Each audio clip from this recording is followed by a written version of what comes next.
Bonjour, je me présente, je suis Sylvie Castonguay, présidente directrice générale de l'Association québécoise de la dégénérescence maculaire. Je vous souhaite la bienvenue ce matin à cette deuxième conférence virtuelle de notre série 2024-2025 qui se poursuivra jusqu'en mai 2025. Je tiens d'abord à remercier les partenaires financiers de notre série de webinaires, les sociétés Apellis, Astellas, Biogène et Roche. Notez toutefois que la QDM est seule responsable du contenu associé à cette activité et j'atteste que l'ensemble du contenu a été conçu sans l'influence de nos partenaires financiers. J'aimerais maintenant vous expliquer le mode de fonctionnement de notre conférence. Notre conférencière ce matin, Dr José Falardeau, optométriste conseil de la QDM, fera d'abord une présentation sur le thème de notre conférence ce matin qui porte sur les maladies oculaires et le vieillissement. Et je suis très contente de voir l'enthousiasme des participants sur le thème. On a plus de 500 personnes qui sont inscrites. Alors, on espère qu'on pourra répondre à plusieurs de vos questions.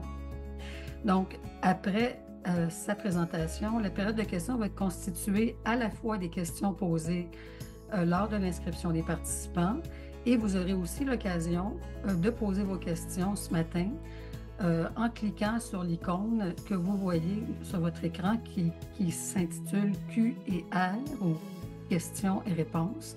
Et vous écrivez vos questions, je vais les recevoir et selon le temps que nous avons, nous pourrons poser le maximum de questions à notre conférencière. Comme vous le savez, cette conférence est enregistrée. Elle va être disponible sous forme de vidéo sur notre site web et sur notre chaîne YouTube d'ici une semaine. Et toutes les personnes inscrites recevront un courriel d'ici une semaine avec le lien de rediffusion. Maintenant, on parle largement des maladies oculaires. C'est sûr que nous, à l'association, on regroupe des gens qui ont la dégénérescence maculaire et qu'on a traité ce thème-là dans plusieurs de nos conférences passées. Donc, évidemment, on va regarder la dégénérescence maculaire en relation avec les autres maladies qui sont reliées, oculaires, qui sont reliées au vieillissement. Donc, on ne parlera pas de traitement, on ne parlera pas de suppléments vitaminiques pour la dégénérescence maculaire. Vous aurez l'occasion de regarder ça dans beaucoup de nos vidéos sur notre site web et nos bulletins. Alors, c'est avec plaisir maintenant que je cède la parole à notre conférencière, Dr José Falardeau, qui est notre optométriste conseil à la QDM. Et José, je te laisse à la fois dire un mot pour te présenter et faire ta présentation. Bien, bonjour à tout le monde. Ça me fait plaisir d'être avec vous aujourd'hui pour faire cette présentation. Je me présente, Josée Falardeau, optométriste. J'ai gradué de l'école d'optométrie en 92. J'ai possédé ma propre clinique d'optométrie pendant 31 ans, puis je pratique toujours à temps partiel. En général, j'ai eu une pratique indépendante, familiale, assez diversifiée, mais vous comprendrez qu'en 32 ans de pratique, j'ai suivi plusieurs personnes et j'avais une clientèle qui était vraiment très, très fidèle. J'avais une clientèle, comme je vous ai dit, plutôt familiale. Alors, j'ai pu constater l'effet du vieillissement. J'ai accompagné mes patients pendant de nombreuses années, alors j'ai constaté l'effet du vieillissement sur les yeux et les différentes maladies qui apparaissent avec l'âge. Je suis pas une optométriste qui est nécessairement spécialisée en dégénérescence maculaire ou en basse vision. Par contre, ben, j'ai une expérience qui est vraiment immense, le fait d'avoir côtoyé beaucoup de patients. Puis ma force, ben, c'est surtout de partager mes connaissances, partager mon expérience, puis vulgariser les différentes informations, puis aussi ben, essayer de répondre à vos questions là, le plus simplement possible, puis que ce soit concret pour vous. Alors, pour commencer la présentation, vous allez pouvoir trouver la majorité des informations que je vous partage aujourd'hui dans le bulletin d'hiver qui va paraître, qui parle aussi des différentes maladies des yeux relativement au vieillissement. Alors, on le sait, avec l'âge, notre corps se transforme, les yeux font pas exception, ils se transforment eux aussi tout au long de notre vie. Puis, l'âge ou le vieillissement, ben, amène des différentes pathologies ou différentes maladies, des changements dans les structures qui vont se manifester de différentes façons. Ben, la première maladie qui est reliée à l'âge, c'est vraiment la dégénérescence maculaire, qui est le premier facteur de risque de la dégénérescence maculaire. On le sait, c'est l'âge. C'est pour ça qu'on dit la DMLA, dégénérescence maculaire liée à l'âge. Euh, Comme on l'a abordé dans plein d'autres thèmes, ben, je ne m'étendrai pas vraiment sur la dégénérescence comme telle, mais c'est vraiment la première cause de cécité chez les personnes âgées de 50 ans et plus. Et plus on vieillit, plus le risque d'être atteint de dégénérescence maculaire augmente. C'est quelque chose qui est vraiment relié à l'âge. Mais comme je vous ai dit, j'aborderai peu parce qu'on en a déjà parlé dans plein d'autres choses. La deuxième chose qu'on entend parler vraiment beaucoup avec l'âge, c'est la cataracte.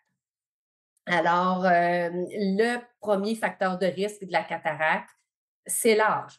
Ce qui se produit quand on a une cataracte, c'est qu'avec le temps, on a une lentille à l'intérieur de notre œil qui s'appelle le cristallin. Et avec le temps, cette lentille-là perd de la transparence. Quand on est tout jeune, le cristallin il est parfaitement clair. Et plus on avance en âge, plus le métabolisme du cristallin change, plus il s'opacifie et qu'il perd de la transparence. Alors ça amène une perte graduelle de notre vision avec le temps. Notre vision devient plus embrouillée et c'est notre vision générale qui devient plus embrouillée. Et c'est une condition qui n'est pas intermittente. Ça veut dire que c'est pas parfois embrouillé puis parfois clair. C'est un embrouillement qui augmente graduellement et c'est tout ce qui est embrouillé. Il existe différents types de cataractes, d'autres types de cataractes secondaires qu'on appelle, qui apparaissent en fonction de différents facteurs, soit de la prise de médication, de blessures à l'œil, de coups, de traumatismes, ou selon certains changements métaboliques. Mais ça, c'est pas nécessairement relié à l'âge et c'est autre chose. Mais ça amène quand même une perte de transparence, soit un embrouillement. Donc, contrairement à la croyance populaire où est-ce que les gens pensent souvent qu'une cataracte, c'est une peau sur l'œil, c'est pas une peau sur l'œil. Ça se voit pas à l'œil nu qu'on a une cataracte. Vous pouvez le voir sur le dessin. Dans un œil, on a un cristallin clair. Alors, quand le cristallin est clair, on voit que la pupille, le trou noir, est vraiment noir parce qu'on voit à travers. Quand on a un cristallin qui commence à perdre la transparence, à s'opacifier, on le voit pas nécessairement à l'œil, à moins que la cataracte soit très, très, très, très avancée. Alors, on perd un peu le reflet noir qu'on peut voir dans la pupille. Mais ça, on le voit surtout, là, comme sur le dessin, c'est une cataracte qui est relativement avancée quand on voit le cristallin qui est comme ça. Donc, euh, comme c'est relié au vieillissement des yeux, ça touche généralement les deux yeux en même temps, sauf qu'il peut avoir un œil un peu plus atteint que l'autre. Je vois ça vraiment souvent. La cataracte va s'avancer plus rapidement sur un œil plus que l'autre. Elle n'évolue pas toujours au même rythme. Elle peut évoluer plus rapidement sur un œil que sur l'autre. Mais habituellement, ça va finir par toucher les deux yeux aussi. Alors, l'embrouillement peut apparaître plus facilement sur un œil que sur l'autre. Au début, quand la cataracte se manifeste, bien, à ce moment-là, on peut comme compenser l'embrouillement ou la perte de vision, d'acuité visuelle en modifiant la force des lunettes. Mais à un moment donné, quand le cristallin perd trop de transparence, on ne peut plus modifier les lunettes parce que là, pour améliorer la vision, parce que là, c'est à l'intérieur de l'œil que l'embrouillement se produit et là, la lunette n'a plus vraiment d'impact pour améliorer la vision. C'est là qu'on va parler plutôt de chirurgie. Alors, la chirurgie de la cataracte comme telle, ce qu'ils vont faire, je n'élaborerai pas beaucoup là-dessus, mais ce qu'ils vont faire, c'est qu'ils vont aller retirer le cristallin de notre lentille naturelle, ils l'enlèvent complètement et ils remplacent le cristallin par une lentille artificielle qui est claire et transparente et là, on va avoir de la vision qui revient. Donc, la cataracte, le premier facteur de risque d'une cataracte, c'est l'âge. Le deuxième facteur de risque, c'est les rayons ultraviolets. On sait que les rayons ultraviolets vont faire vieillir les tissus plus rapidement de notre peau, donc de nos yeux. La dégénérescence maculaire, c'est la même chose. Alors, c'est les mêmes facteurs de risque: âge, rayons ultraviolets, les habitudes de vie, le tabagisme. L'hérédité a plus ou moins d'impact au niveau des cataractes, à moins que ce soit une cataracte secondaire ou qui apparaisse vraiment jeune, reliée à d'autres facteurs que l'âge. Mais des cataractes, on finit toutes par en faire un jour ou l'autre parce qu'on vieillit tout le monde, d'une année, à la fois. Alors, on finit toutes par développer, des cataractes.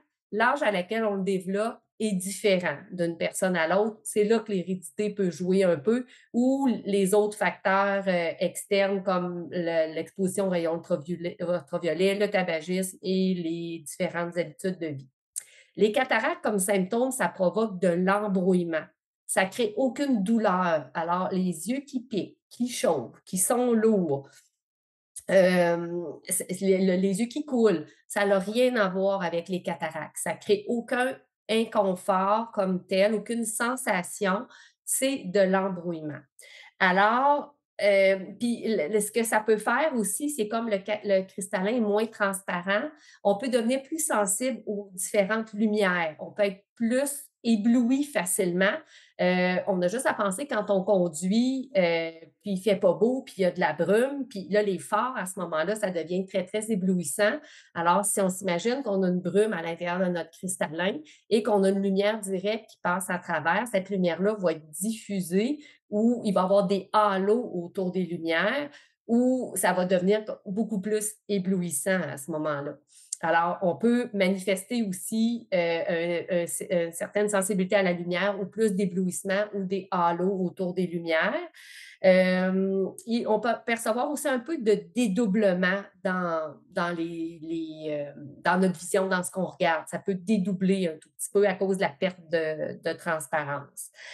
Alors, comme notre vision est moins claire et que c'est plus opaque dans notre œil, l'autre impact aussi que ça fait, c'est que ça va assombrir notre vision. Tout devient un peu plus sombre et cette opacification-là n'est pas transparent, n'est pas translucide. Ça l'amène un peu de jaunissement ou de brunissement même quand c'est plus avancé au niveau du cristallin. Alors, ça change la perception des couleurs. Tout devient plus terne. Alors, on a besoin d'avoir un peu plus de luminosité pour nous permettre de mieux voir. Alors, la cataracte va amener l'embrouillement et aussi une perte de sensibilité au contraste, dans le sens que notre vision est toute beaucoup plus sombre. Et ces symptômes-là, ben, quand on a de la dégénérescence maculaire, on les a aussi. Alors, si on combine l'effet de la cataracte et de la dégénérescence maculaire, on a plus d'embrouillement à ce moment-là qui va arriver et on a plus de perte de contraste.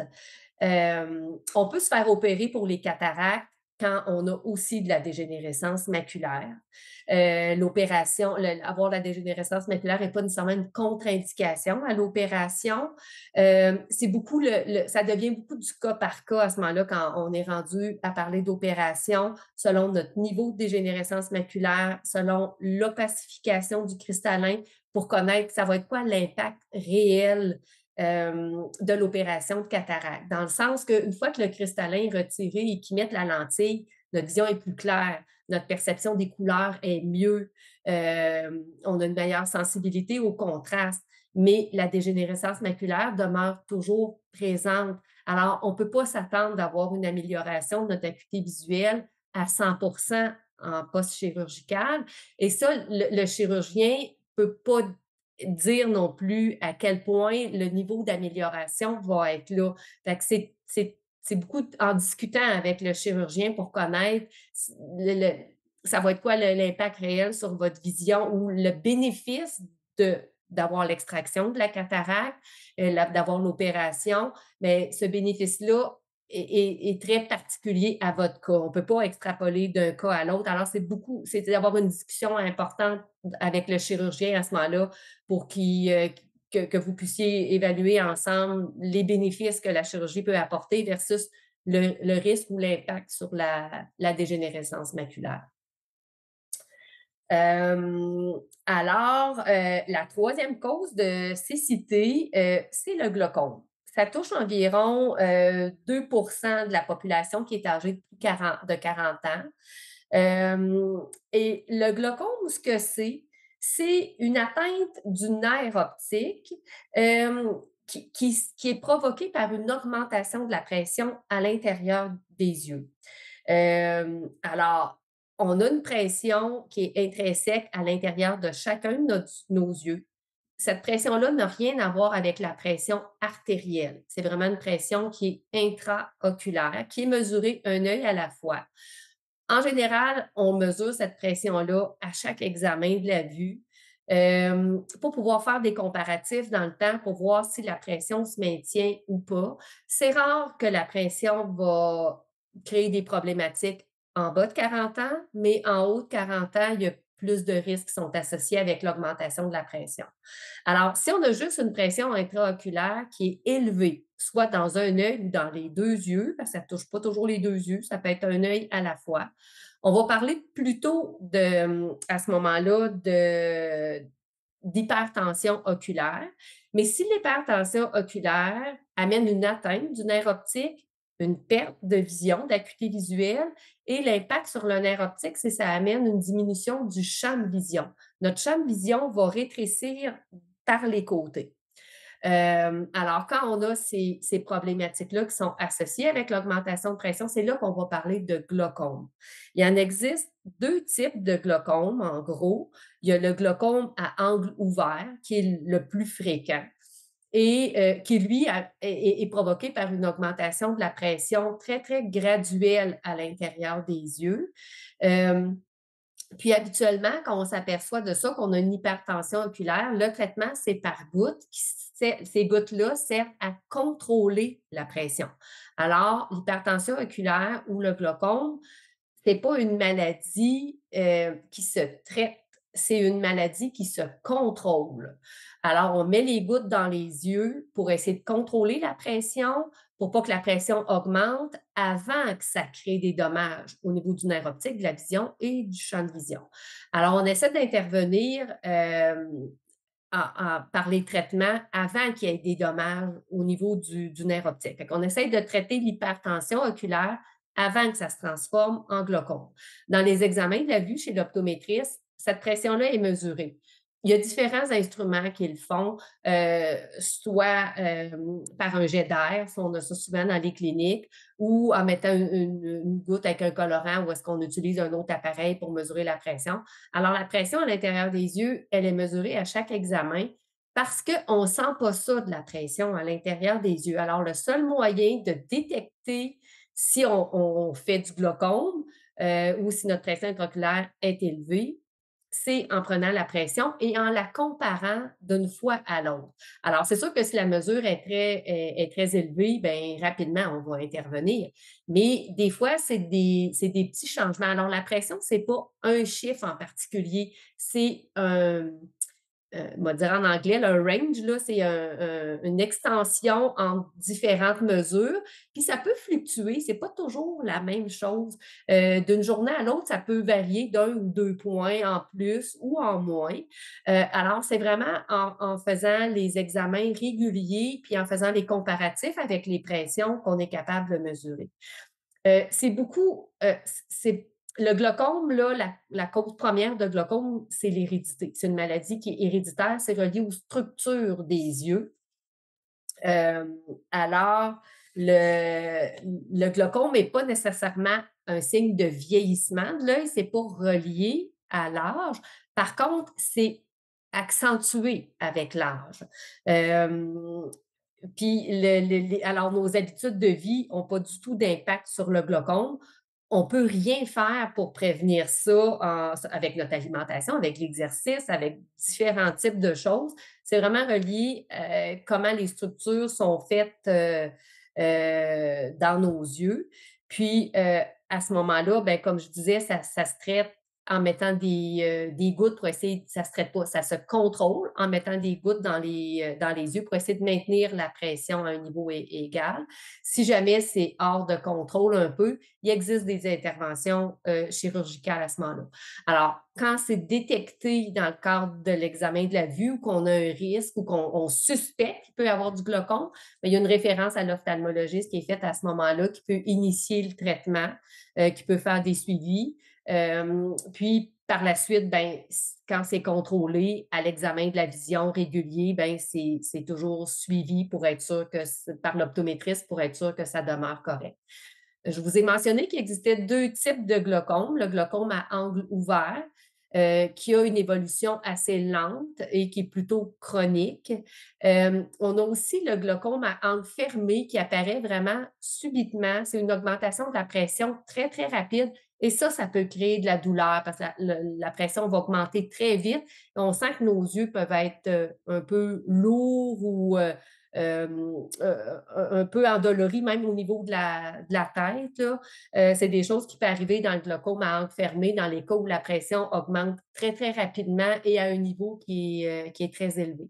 Alors, c'est important, comme c'est quelque chose qui touche des structures nerveuses et que ça ne peut pas être traité, c'est important de le surveiller et de s'assurer qu'on ne le développe pas et que ce soit contrôlé parce que comme dans la dégénérescence maculaire qui affecte les cellules nerveuses de la macula, si en plus on a une atteinte au niveau des cellules nerveuses du nerf optique, on a 2 atteintes qui vont toucher nos cellules nerveuses. On sait que ces cellules-là ne se régénèrent pas. Hem, alors c'est des pertes qui deviennent transparentes, qui deviennent, permanentes, excusez. Hem, alors, si, une personne souffre de dégénérescence maculaire et souffre aussi de glaucome, comme j'expliquais, dans la dégénérescence maculaire, on sait que ça affecte notre champ de vision central. On a une perte de champ de vision qui est centrale. Alors que comme sur l'image, dans la dégénérescence maculaire, c'est une perte de champ de vision qui est un petit peu plus périphérique. Alors, si on combine les 2 ensemble et qu'on a une perte de cellules nerveuses significative, on perd et du champ de vision comme ça et du champ de vision central. Alors notre champ de vision devient, beaucoup plus restreint et beaucoup moins efficace. Hem, par la suite, alors ça crée un impact, qui est vraiment important là, quand on a les deux maladies, combinées et pas bien contrôlées, là. Hem, une autre problématique que les gens me mentionnent souvent, avec l'âge, c'est ce qu'on appelle des corps flottants. Des corps flottants, c'est des petites particules ou des filaments, comme on voit sur l'image, qui se manifestent dans notre vision. Alors, subitement, on se met à voir, bon, les gens me mentionnent différentes choses. Ça peut prendre la forme d'un point. Les gens me disent: «Ah, j'ai l'impression que je vois une petite mouche». Ça peut être comme un genre de filament. Ça peut avoir la forme d'un tétard, une petite boule avec une petite queue qui se promène. Ça peut avoir l'air d'une toile d'araignée, de la poussière. Alors, les gens me mentionnent différentes formes que ces ombrages-là prennent parce qu'en fait, ce qui se produit, c'est que c'est des petites particules qui se détachent de l'intérieur de notre œil, de la rétine, et qui se mettent à flotter devant la rétine. On a une structure qui s'appelle le corps vitré. Et le corps vitré, c'est comme une grosse masse gélatineuse qui tient la forme de notre œil. Et les particules se détachent et flottent là-dedans. Alors, on se retrouve avec des particules solides flottant dans un genre de jello transparent. Et quand la lumière va frapper là-dessus, ben, c'est là que ça nous donne un ombrage dans notre vision. Alors, les corps flottants, c'est une manifestation dans notre vision, d'ombrage qui est intermittent et qui se déplace. C'est pas un ombrage ou un voile qui est fixe toujours au même endroit. C'est quelque chose qui va se déplacer et qu'on voit pas toujours. On va le percevoir surtout s'il y a beaucoup de lumière, parce qu'il faut être dans des conditions où est-ce que la lumière va frapper les particules et créer des ombrages. Puis là, ben, si on les suit avec nos yeux, c'est sûr que là, on va les percevoir encore et on va être capable de suivre les ombrages. Alors, ce qu'on dit souvent aux gens, c'est d'essayer de les oublier, de regarder à travers Puis notre cerveau finit par oublier l'ombrage. Puis souvent, quand je revois les gens après quelques mois ou même l'année d'après, puis je dis, puis vos particules, votre corps, vos petites mouches, tout ça, les voyez-vous encore? Puis ils disent, ah, ben non, sais-tu, je les vois plus. Mais moi, je les vois encore dans les yeux à ce moment-là. Fait que quand on examine l'œil, dépendamment de la grosseur de la particule et où est-ce que ça flotte, on va, l'optométriste est capable de le voir à l'examen qu'il y a des corps flottants.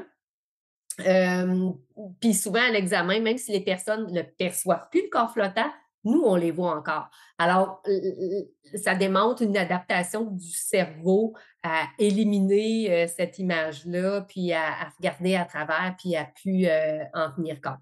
Alors, ça arrive subitement, tout d'un coup.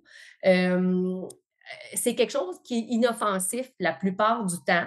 Par contre, on demande toujours les gens qui arrivent avec ce genre de symptômes-là, tout d'un coup, on aime ça toujours les examiner pour aller s'assurer que la rétine derrière est intacte.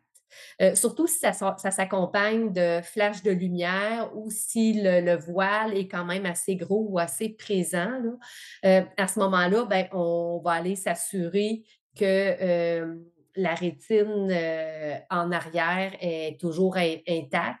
Habituellement, on va mettre les gouttes dans les yeux pour essayer de faire dilater la pupille pour aller voir toute la rétine, parce que la particule qui se détache peut avoir créé un trou dans la rétine, dans la périphérie de la rétine, et à ce moment-là, il y a quand il y a un trou dans la rétine, bien, il y a du liquide qui peut s'insérer en dessous et amener un décollement de la rétine.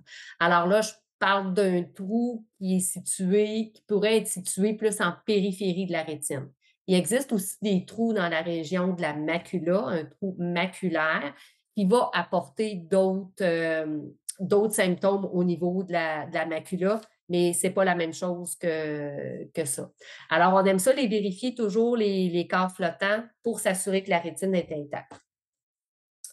Euh, Avec le temps, les gens parlent de plus en plus de sécheresse oculaire. Et chez des gens de plus en plus jeunes maintenant, ce n'est pas un phénomène qui est lié seulement à l'âge, la sécheresse oculaire, mais c'est un phénomène qui va aller s'accentuer avec l'âge, malheureusement. Euh, Dans les symptômes de sécheresse oculaire, les symptômes principaux, là, c'est les yeux qui piquent, les yeux qui chauffent, les yeux qui brûlent. Alors, ça crée beaucoup d'inconfort au niveau de la surface oculaire. La sécheresse peut être provoquée, reliée à l'âge aussi, parce que les structures changent, mais beaucoup par les maladies inflammatoires, l'arthrite, l'arthrose, ce qu'on retrouve beaucoup aussi chez les personnes plus âgées. Il y a la prise de certains médicaments qui vont accentuer la sécheresse oculaire. Alors, avec l'âge, on prend souvent des médicaments. Alors, ces médicaments-là peuvent avoir un impact. Aussitôt qu'on subit une chirurgie au niveau de la surface de l'œil, on parlait de chirurgie de cataracte tantôt, ben ça en est un exemple. Alors, aussitôt qu'on subit une chirurgie au niveau de la surface de l'œil, on affecte la surface de notre œil, on a plus de risques d'avoir de la sécheresse oculaire aussi. Alors, comme avec l'âge, on a plus de chirurgie ou plus de problématiques. Alors, c'est pour ça que la sécheresse se manifeste plus là, avec l'âge. Puis parfois, même dans certains cas où est-ce que les yeux peuvent être très, très secs, bien, ça a un impact sur la vision aussi. Alors, si la surface de l'œil est très atteinte par la sécheresse, elle perd de la transparence et ça va affecter la vision. La vision va être moins claire. Si la surface de l'œil n'a pas suffisamment de larmes ou en a trop, bien, à ce moment-là, ça va changer la surface de l'œil aussi, ce qui va amener de l'embrouillement. Mais ça, c'est un embrouillement qui est plutôt intermittent. Alors, en général, ce que les gens me disent, OK, bien là, c'est surtout quand je vais lire ou c'est surtout quand je vais faire une tâche qui me demande de l'attention que là, ben, ma vision devient plus embrouillée, c'est pas toujours égal. Là, je demande aux gens de cligner. Souvent, quand ils clignent, ben, oups, la vision change. Alors là, je peux le relier directement que l'embrouillement est provoqué par la sécheresse oculaire. Alors, si on a un embrouillement qui est relié avec la sécheresse, qui amène une perte de transparence de la surface de l'œil, qu'on a une cataracte qui amène une perte de transparence de l'intérieur de l'œil, qu'on a de la dégénérescence maculaire qui fait qu'on a moins de cellules qui analysent notre information. Tout ça additionné, à un moment donné, ça ne fait pas juste s'additionner, ça se multiplie. Et là, on a de plus en plus d'embrouillement. Mais la sécheresse amène un embrouillement qui est intermittent et qui peut être amélioré par le clignement ou par l'instillation de gouttes. Alors, une des premières choses que je recommande aux gens en général, puis encore plus quand on souffre de sécheresse oculaire, c'est de cligner des yeux régulièrement.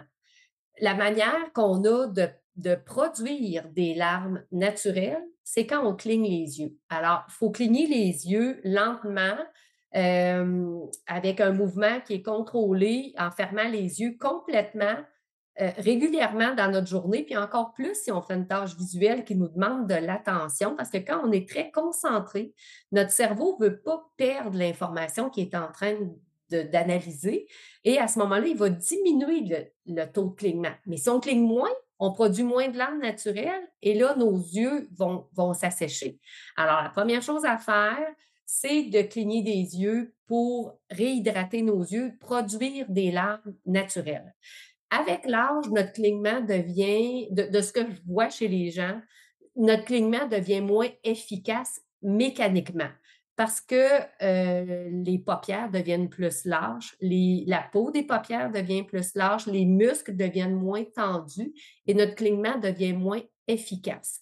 Ça arrive souvent que les paupières ne se touchent pas complètement. Alors, c'est important de le pratiquer, le clignement, pour pouvoir apporter une lubrification et produire des larmes naturelles. On recommande souvent l'utilisation de larmes artificielles dans nos yeux, des gouttes hydratantes. Et maintenant, il y en a une panoplie. Là, on se présente à la pharmacie et on ne sait plus trop où regarder parce qu'il y a vraiment toutes sortes de gouttes. Il y a des gouttes meilleures que d'autres. Ça, c'est une question que je me fais poser souvent. Il y a des gouttes qui sont meilleures que d'autres. Il y a des gouttes maintenant qui sont sans agent de conservation. C'est important de mettre le moins de chimiques possible au niveau de l'œil. Et il y a des gouttes qui contiennent différents ingrédients hydratants. Alors, il y a des gouttes qui hydratent plus que d'autres et qui sont plus spécifiques à différentes conditions que d'autres. Alors, il y a des gouttes plus visqueuses, il y a du gel et il y a de longueur. Il existe plusieurs choses. Alors, plutôt que vous auto-diagnostiquer, vous pouvez toujours en pharmacie demander conseil au pharmacien, mais demandez conseil à votre optométriste quand vous passez votre examen de la vue avec l'examen de votre vision, avec l'analyse de la surface de l'œil et de vos clignements et de la sécheresse. Il existe vraiment des examens spécifiques en sécheresse oculaire où est-ce que là, on va établir plusieurs critères. Puis l'optométriste va être en mesure de vous conseiller les gouttes les mieux appropriées pour vous. Il ne faut pas avoir peur d'en mettre des gouttes. Souvent, les gens, moi, ils vont me dire ouais, mais là, je vais-tu développer de l'habitude à ça, je ne pourrais plus m'en passer, tout ça. C'est important de produire des larmes naturelles, ça, il ne faut jamais l'oublier, mais il n'y a pas de problématique à rajouter des gouttes. On ne devient pas dépendant aux gouttes, c'est juste une aide pour aller mieux hydrater nos yeux. Par contre, si on est rendu qu'on en met 10 fois par jour, ben là, il y a un problème. Alors, il faut vraiment l'aborder parce que c'est un problème qui est très fréquent, qui est très important, qui est souvent sous-diagnostiqué. Les gens prennent ça un peu à la légère, la sécheresse oculaire, mais ça peut amener vraiment beaucoup, beaucoup d'inconfort physique aux yeux et d'inconfort au niveau de la vision. Il y a une autre affaire dans la sécheresse aussi que les gens manifestent souvent, qui a un lien, on appelle ça l'épiphorat. L'épiphorat, c'est un écoulement anormal ou excessif des yeux. Puis, les gens mentionnent ça vraiment souvent. Moi, j'ai des yeux qui coulent tout le temps, OK? Puis, on le voit souvent, ça, chez les personnes âgées. L'épiphorat, en général, est beaucoup relié avec une problématique de clignement ou de mécanique au niveau des yeux. C'est la glande lacrymale qui produit trop, si on peut dire. Puis, à ce moment-là, si on ne cligne pas suffisamment pour faire évacuer les larmes, parce que nos larmes ont un chemin naturel. On cligne pour en produire. Quand on cligne, on pousse les anciennes larmes vers le coin des yeux, où est-ce qu'ils sont accumulés, vers le coin interne. Et là, les larmes sont drainées par un petit conduit dans le fond du nez et de la gorge. Alors, c'est le chemin naturel. Alors, si vos yeux, ils coulent vraiment beaucoup, n'importe quand, les 2 yeux, ça peut être un peu plus que l'autre, mais c'est souvent ça va impacter les 2 yeux, n'importe quand dans la journée, que ce soit à l'intérieur, à l'extérieur. Mais regardez, ça coule où? Est-ce que ça coule de l'extérieur ou ça coule plus de l'intérieur? Si ça coule de l'extérieur, c'est pas normal, ça devrait pas déborder de l'extérieur. Si ça déborde, c'est parce qu'on ne cligne pas suffisamment.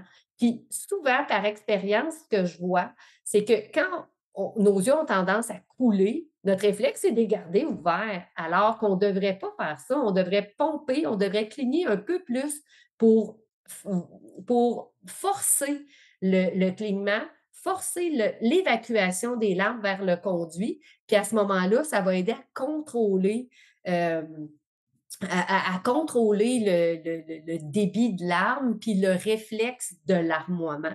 Alors, si les gens ont les yeux secs, qui ne produisent pas suffisamment de larmes, bien là, il y a un réflexe qui arrive puis qui dit OK, ça prend des larmes, c'est sec. Alors là, les glandes essayent de faire des larmes. Mais si les gens en produisent beaucoup de larmes, bien là, il y en a trop. Et si les larmes ne restent pas sur les yeux, parce qu'il y a une question, dans la sécheresse oculaire, il y a une question de quantité de larmes et il y a une question de qualité. Alors, si les larmes n'ont pas une bonne qualité, bien à ce moment-là, ils ne resteront pas sur les yeux, ils vont s'évaporer ou ils n'hydrateront pas bien les yeux. Puis, à ce moment-là, ben, ils ne joueront pas leur rôle et le réflexe va continuer. Le message va dire OK, fais des larmes, c'est sec. Fais des larmes, c'est sec. Alors là, la glande lacrymale produit pratiquement en continuité. Alors, souvent, il y a des gens qui me disent ben là, les yeux me coulent tout le temps, puis on m'a dit qu'il fallait que je mette des gouttes, mais ça se peut pas, j'ai déjà assez de larmes. Ben, c'est pas parce qu'on a beaucoup de larmes qui sont d'une bonne qualité puis qui hydratent bien nos yeux. Euh, Souvent, les gens me mentionnent aussi que si les larmes coulent trop, ben, ça va brûler le coin des paupières parce que la peau est fragile. Alors, il faut surveiller ça un petit peu. Dans les complications oculaires qui sont reliées à d'autres maladies qu'on trouve plus avec l'âge aussi, ben, il y a les complications reliées au diabète. On sait que le diabète peut causer beaucoup de problèmes oculaires. Il y a ce qui est relié au zona, quand le zona va toucher la région oculaire ou le visage. Si ça touche ailleurs dans le corps, il n'y a pas de complications reliées aux yeux, mais si le zona est proche des yeux, il peut avoir un impact au niveau de l'œil. Les problèmes reliés à l'hypertension artérielle, tous les problèmes vasculaires reliés à la circulation sanguine, les caillots, ces choses-là. Ce qui est relié au tabagisme, on le sait, le tabagisme, ça va avec notre hygiène de vie, ça va comme accentuer les choses reliées à l'âge, tout comme l'exposition aux rayons ultraviolets. Je voulais glisser juste un petit mot par rapport à la rétinopathie diabétique. Ce que c'est la rétinopathie diabétique, c'est une maladie de la rétine qui va toucher les gens atteints de diabète et ça va affecter souvent les gens qui ne contrôlent pas bien leur taux de sucre ou qui font du diabète depuis vraiment longtemps.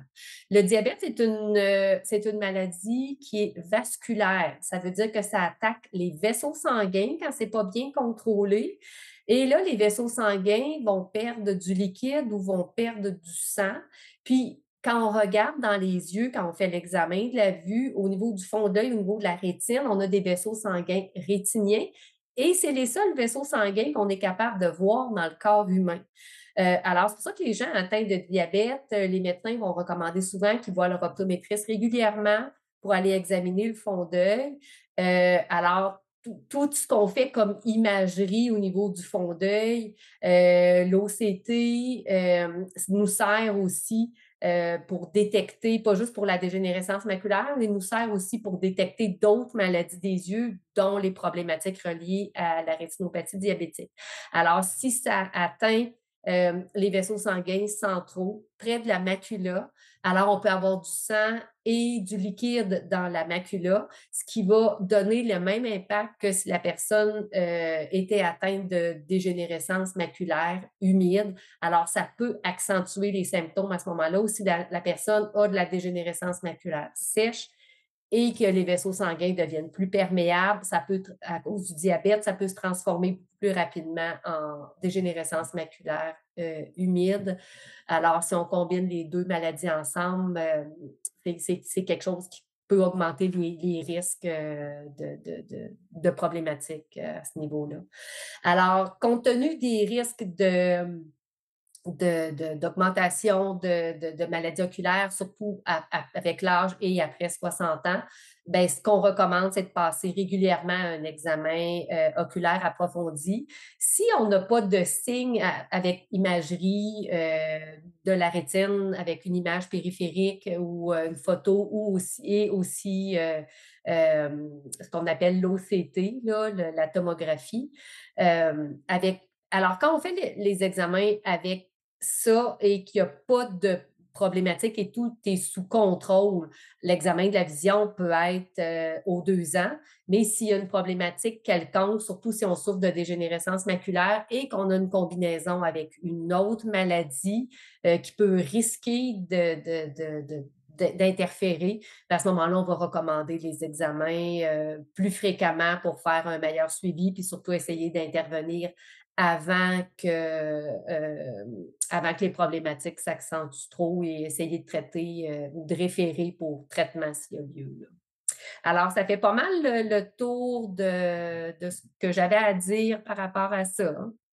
Merci beaucoup, Josée. C'est toujours très éclairant, toujours avec, des exemples très concrets pour qu'on soit capable de bien comprendre, dans ce cas-ci, les différentes maladies des yeux. On a reçu beaucoup de questions, à la fois lors de l'inscription et par courriel et aussi lors de l'activité. Donc c'est sûr que je ne pourrais pas là, dans le temps qui nous est imparti, poser toutes les questions. J'en ai une première. Tu mentionnais dans ta recommandation de subir l'examen oculaire approfondi avec imagerie, ce qu'on appelle l'OCT scan. Ça, c'est pas l'examen de base qui est remboursé par, la RAMQ, hein, c'est un examen additionnel. Donc, Exactement. est-ce que ça veut dire que toutes ces maladies dont tu parlais, la DMLA, le glaucome et cetera, ça prend toujours dans le fond, ça vaut la peine, de mettre un peu, d'investir? C'est quand même pas coûteux chez l'optométriste, là, mais si je comprends bien, ça n'est pas détecté par l'examen de base. Il y a des choses qui sont détectées par l'examen de base, Sylvie. La cataracte, entre autres, la pression quand les cataractes sont détectées dans l'examen de base, la mesure de la pression intraoculaire, c'est détecté dans ça fait partie de l'examen de base. La mesure du champ de vision, ça fait partie de la mesure de l'examen de base qui est couvert par l'assurance maladie. Quand on suspecte quelque chose qui affecte l'acuité visuelle qu'on n'est pas capable d'expliquer, ou si on suspecte que là, notre pression, on n'en est pas sûr qu'il y a du glaucome ou pas, que ça affecte le nerf optique ou pas, ou dans les cas de diabétiques ou qu'il y a de la dégénérescence maculaire, mais c'est sûr on va avoir un meilleur diagnostic ou une meilleure idée quand on fait l'imagerie, ça, c'est sûr, ça, parce que ça nous permet de voir des structures qu'on ne peut pas voir à l'œil. Et non seulement ça nous donne une image, mais ça calcule aussi la quantité de cellules nerveuses, et ça nous donne des mesures objectives et des mesures subjectives en même temps, ce qui nous permet de faire un meilleur suivi. Alors, si la condition est stable, on ne le refait pas nécessairement à chaque fois, mais grâce à cette image-là, on peut détecter beaucoup plus précisément et beaucoup plus précocement différentes choses là, qui peuvent apparaître dans les yeux. C'est une précision qu'une de nos, participantes nous mentionnait. Si on est suivi en milieu hospitalier, l'examen avec imagerie est gratuit. Oui, C'est évident que pour arriver en milieu hospitalier, c'est un autre cheminement que d'aller en clinique d'optométrie, communautaire ou chez son ophtalmologiste, dans sa région. Tu mentionnais, l'été s'en vient, beaucoup de gens là, qui partent en vacances l'été. On se demande souvent, tu parlais là, de pression dans l'œil, la dégénérescence humide, et cetera. Est-ce qu'il y a des contre-indications à prendre l'avion, à partir, pour quelques semaines ou est-ce qu'on a des choses Non. qu'on devrait planifier là? Non, pas par rapport à ces différentes, pas par rapport à ces différentes, maladies-là. C'est sûr qu'il y a des maladies vraiment beaucoup plus, spécifiques là, qui peuvent entraîner, mais les problématiques reliées à l'âge, entre autres le glaucome, il y a rien qu'on peut faire dans nos habitudes de vie, les cataractes, hem à moins qu'on ait des traitements particuliers, là, que ce soit vraiment pas une condition, une recommandation de voyager.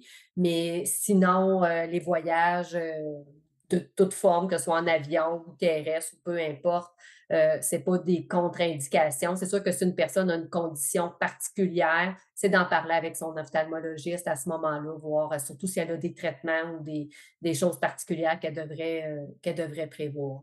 OK. On a beaucoup de questions, puis c'est normal puisqu'on est l'Association de la dégénérescence maculaire là, qui sont reliées à soit la prévention, le ralentissement le ralentissement, les traitements, la supplémentation.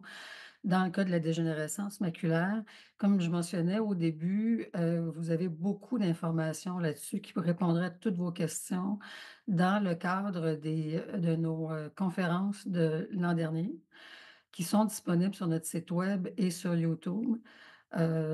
Donc dont celle qui s'appelle ABC de la dégénérescence maculaire et celle qui porte sur les traitements pour la dégénérescence maculaire sèche, et humide. Donc je vous invite à aller écouter ça et sur notre site web, il y a beaucoup d'informations aussi, donc vous comprendrez qu'on essaie de se concentrer là, davantage sur les autres maladies.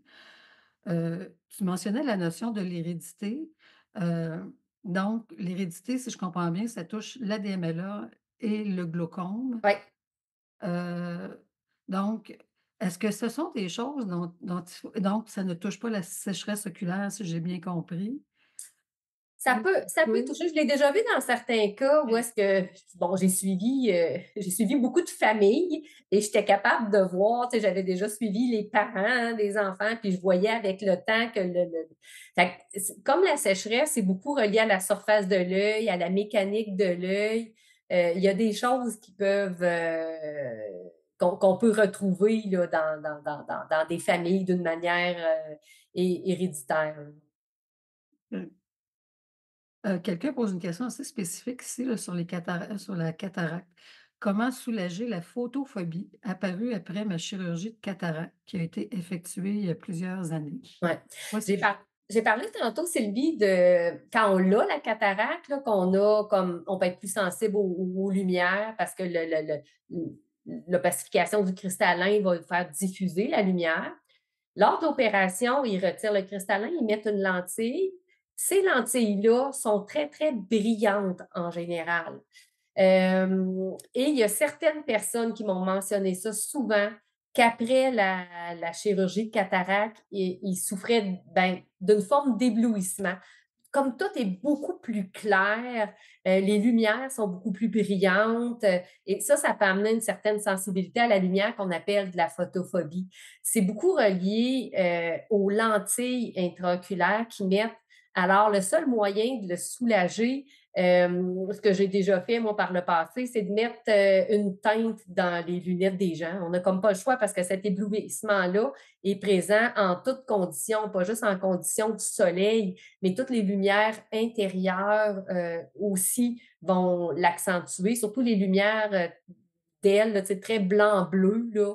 Ça peut créer plus d'éblouissement aussi. Alors, un des seuls moyens, là, de l'atténuer, c'est par la lunette, c'est de mettre quelque chose dans les lunettes, soit une petite teinte, une teinte qui change au soleil ou d'avoir un anti-reflet particulier qui va atténuer la lumière bleue. Alors ça, c'est d'en parler avec l'optométriste ou l'opticien, voir s'il n'y aurait pas quelque chose dans la lunette qui pourrait aider à atténuer.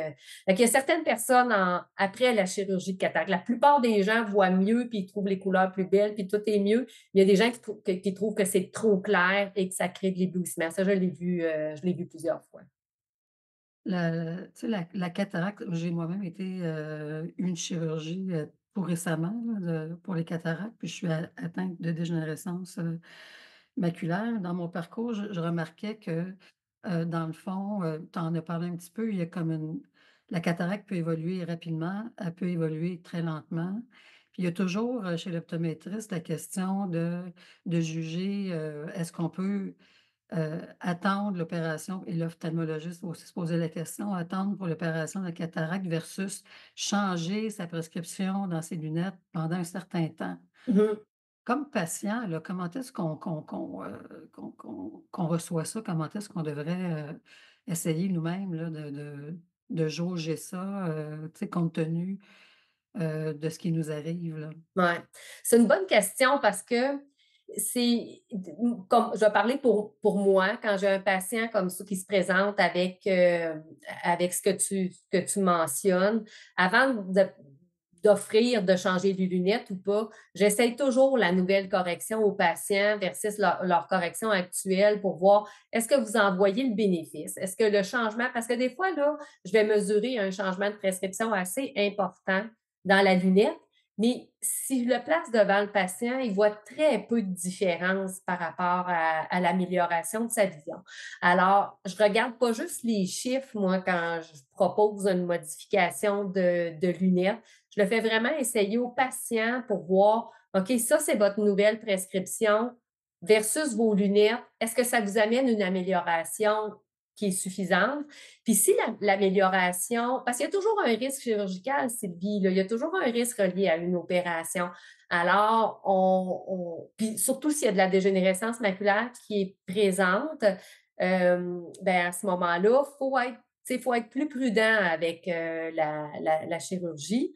Alors, si par la lunette, on est capable d'amener une amélioration fonctionnelle de la vision et que la personne, ça lui donne encore de l'autonomie, ça lui donne encore une belle qualité de vision et que quand on regarde, parce qu'à l'examen de la vision, que ce soit l'optométriste ou l'ophtalmologiste, quand on regarde dans les yeux, on le voit le cristallin. On est capable de noter le niveau d'opacification du cristallin. Alors, il y a des personnes qui vont avoir beaucoup, beaucoup de plaintes et on a très peu d'opacification du cristallin et ça les dérange énormément. Et il y a des personnes qui ont une grosse opacification du cristallin, puis fonctionnellement, ils ont très peu d'impact dans leur vision. Alors, ça aussi, c'est un peu du cas par cas. On n'a pas toute la même tolérance à l'embrouillement ou à l'impact que ça peut avoir sur notre acuité visuelle. Alors, moi, personnellement, quand j'ai une modification de lunettes, je le fais toujours essayer au patient, puis je lui demande subjectivement est-ce que je vous fais essayer ça? Est-ce que vous seriez heureux d'avoir des lunettes comme ça? Puis est-ce que ça correspond à votre niveau de vision si je vois que je n'ai pas un trop gros niveau d'opacification du cristallin? Par rapport à ça, qu'est-ce qui fait qu'on doit attendre 5 semaines après, la dernière opération de cataracte, là, les 2 yeux, avant de retourner chez l'optométriste pour, avoir, une nouvelle prescription pour nos lunettes, là? Puisque nous, en dégénérescence maculaire, on n'aura pas, là, la lentille multifocale puisqu'on Mmh. la dégénérescence maculaire devrait graduellement, affecter notre vision centrale. Pourquoi est-ce qu'on attend aussi longtemps? C'est qu'au moment de l'opération, ils vont faire une légère incision au niveau de la surface de l'œil, puis, pour aller retirer le cristallin puis aller introduire la lentille. Fait qu'il y a une légère incision qui est faite. Puis après ça, il y a des gouttes à mettre dans les yeux Ouais. pour, aider le processus de guérison. Fait qu'habituellement, il y a une goutte antibiotique pour prévenir les infections et il y a 2 gouttes anti-inflammatoires pour diminuer l'inflammation à l'intérieur des yeux et contrôler l'inflammation. Parce qu'aussitôt qu'on subit une chirurgie, qu'on va jouer dans l'œil, ça déclenche de l'inflammation à l'intérieur de l'œil. C'est un processus de notre corps, ça. Notre corps se défend, il fait de l'inflammation. Alors, il veut s'auto-guérir. Fait qu'on a besoin de ce processus inflammatoire-là pour guérir, puis que tout ça, ça se ferme comme il faut, puis que ça guérisse bien. Alors, il y a des gouttes anti-inflammatoires pour essayer de contrôler l'inflammation. Et ça peut avoir des impacts sur la vision. Alors, on attend un mois, ben, en général, que les gouttes soient terminées, que les processus inflammatoires soient disparus et que la surface de l'œil soit vraiment intacte parce que si c'est pas bien guéri, ben à ce moment-là, la vision peut changer. Fait que une semaine après, je pourrais faire mon examen de la vision, je pourrais t'émettre une prescription. Peut-être qu'un mois après, elle serait bonne encore, mais peut-être pas.